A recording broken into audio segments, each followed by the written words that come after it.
And I recall telling my brother, met him for lunch. He was in high school, a grade older than me. I said, hey, Bob, I met my wife. I'm gonna marry this girl. She's just the most beautiful girl in the world. And he says, well, what's her name? So I don't know her name. Marriage within the Black community is few and far between. We collectively don't have very many examples of it. And I think it's important in the Black community that we emphasize on marriage, because what we've seen is a lot of children who grow up in single parent homes who struggle knowing what it means to be a man, especially young boys. They need to have a father figure to show them how to be a man.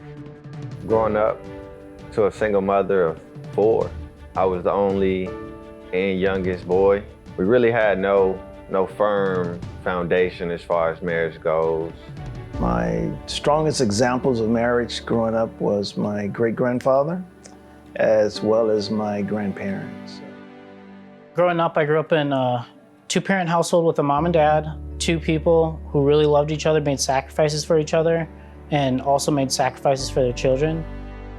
I've seen different brothers and sisters around me who dealt with having children out of wedlock, and I've seen the many ills that came with it.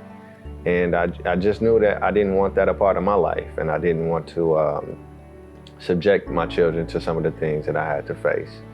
I'm very excited about being a father one day. I think opening that door after a long day of work and having my kid run up to me, saying, "Daddy's home," I think that's beautiful.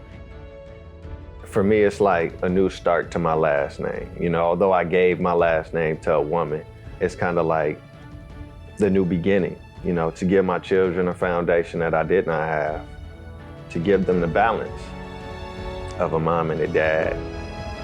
You don't have to make the same mistakes that your father made. You can be a better person than your father was. When I raise a child, I want my child to be a better person than I am. I'm not going to sit here and tell you that marriage is easy, because it's not, but I can tell you it is worth it. The juice is worth the squeeze. Marriage is not the end of a life. It's the beginning of a life with someone else. It's one of the most difficult things in manhood, which therefore causes you to be a better man. It allows you to graduate into manhood.